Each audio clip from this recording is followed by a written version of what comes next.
I have been an envoy for 31 years. I have sat across from the hegemon throne, the Star League Assembly, the Joint Treaty Commission of the Outer Reaches. I have watched councils that believed their own grandeur so completely that the truth, when it finally arrived, didn't register as a threat. It registered as an administrative error. The Oligarch Cartel of the Verenthi Compact was the worst of them. Not because they were cruel. Cruelty at least implies awareness of the other party. The cartel was something rarer, and in my experience, more dangerous. They were incurious.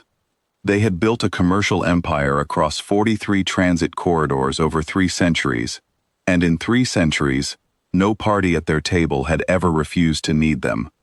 That history had calcified into certainty. By the time Earth entered their records, we were not a negotiation to them. We were a line item. I want to be precise about that, because precision matters when you are describing the mechanism of a mistake. Earth had been present in cartel trade space for 11 years before the session I am describing. 11 years of standard freight licensing, transit tariff schedules, cargo inspection fees, all paid on time, all documented, all exactly as the cartel required. We were, by their own internal metrics, a compliant minor partner. That was the file they had on us. That was the only file they had on us. The session was called for the 14th day of the cartel's 3rd commercial cycle. I received the formal summons 6 days prior. It named me specifically, Senior Envoy Reyes, representing the Terran Diplomatic Corps, and described the session as a routine schedule review. I read that phrase 3 times. In 11 years of dealing with the cartel, I had never been summoned to a routine schedule review. Their clerks handled those. Their clerks handled everything routine. I packed a light bag and said nothing to my staff about what I expected. The cartel's assembly chamber is not built for beauty or intimidation. It is built for ledgers. The walls hold running tallies of freight volume, tariff revenue, corridor utilization rates, not in holographic display, but in physical engraved plates, updated by hand each cycle. There are 47 seats arranged in a shallow crescent, occupied by the 47 partner houses of the compact. At the center, elevated perhaps half a meter on a plain-stepped dais, sits the presiding arbiter. The day I arrived, the presiding arbiter was a broad, gray-scaled Verenthi named Osaveth Khan, who had held the chair for 22 years and who regarded the assembled room with the expression of a man who had never once been surprised. I was given a chair at the floor, below the crescent, the traditional position for a petitioned party. I set my case on the table, folded my hands on top of it, and waited. The session opened with 2 hours of unrelated business. Tariff adjustments on the Pellucid Run, a dispute over inspection fees in the Marin Corridor, a vote on extending credit terms to the Durathi Collective. I listened to all of it. I did not read. I did not check notes. I did not signal impatience. A few of the partner houses glanced at me during the pause between agenda items. I looked back at them the way you look at a wall. When they reached the Earth file, Osaveth Khan read the item aloud with no particular emphasis. The compact had reviewed Earth's freight licensing structure and determined that the current terms were insufficiently favorable to cartel revenue projections. Accordingly, the 47 houses had voted, prior to this session, by written ballot, to impose a full trade and transit suspension on all Terran commercial vessels pending renegotiation of the licensing framework. The suspension would take effect in 30 days. Earth was invited to submit revised terms within that window. He said all of this as though he were reading a weather report. I waited for him to finish. He set the document down and looked at me with the expression he'd worn all morning, the expression of a man waiting for the administrative process to complete. I said, "We won't be submitting revised terms." The chamber did not erupt. These were not people given to eruption. What happened was quieter, and I think, more telling. The engraved freight tallies on the walls became very interesting to a significant number of the 47 houses. Osaveth Khan's hands, which had been flat on the dais, moved perhaps 2 centimeters toward each other. He said that the compact had not anticipated a refusal. He said that a suspension of this scope would represent a material disruption to Earth's commercial access across the entire Verenthi transit network. He said that the window for renegotiation was generous, and that the compact was prepared to be reasonable. I let him finish. Then I said, "The suspension assumes we need the corridors." I picked up my case. I stood. I thanked the presiding arbiter for his time, and the assembled houses for theirs. Then I walked out. Not quickly, not dramatically. I walked out the way you leave a meeting that ended precisely as you expected.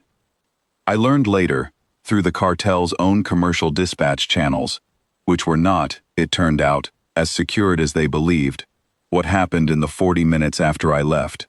Asifat Khan had convened an emergency review of Earth's transit dependency profile. The profile existed. It had been compiled 3 years prior, when Earth first appeared in cartel trade space, at a scale worth noting.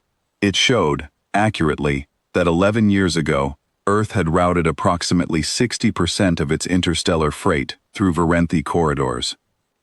It did not show what had happened in the 8 years since. The cartel had not updated the file.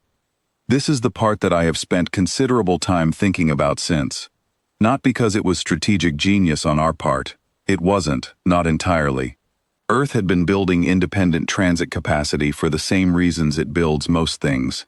Because depending on a single provider is a liability, and Terran commercial planners are constitutionally incapable of tolerating a liability they can see coming. The alternative freight lanes had been operational for 4 years. They were not secret. They were published in the open registry, maintained by the Outer Reaches Consortium, which the cartel monitored for competitive intelligence. They had simply never looked up Earth's entry.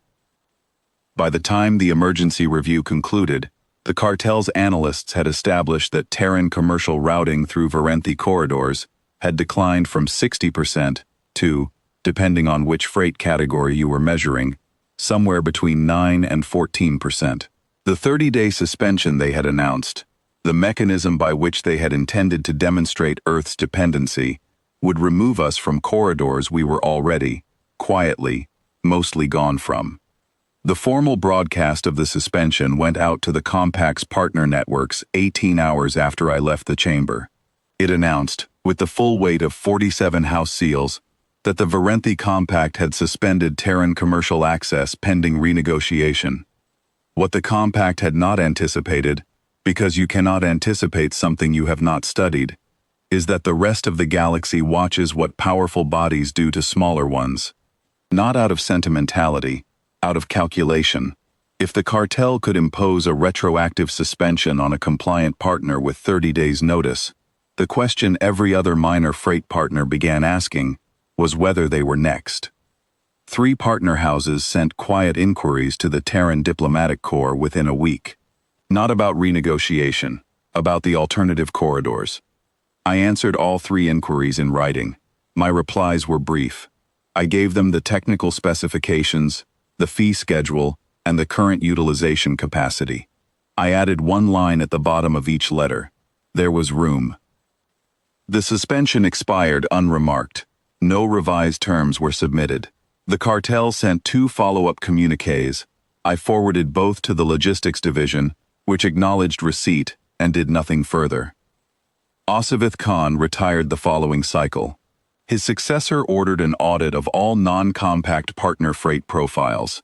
The audit was thorough, which is to say it was too late, and they knew it while they were conducting it. I do not tell this story because I am proud of it. I tell it because I am tired of the version that gets told in chambers like the one I sat in that day. The version where the powerful party assumed that having the lever meant understanding the mechanism. The cartel had a lever. They pulled it. What came off in their hand was not the door. In 31 years of this work, I have seen that mistake made by empires, tribunals, conclaves, and assemblies of every configuration. It is always the same mistake. They study what you need from them. They do not study what you have built without them. By the time the chamber understands that distinction, you are already gone.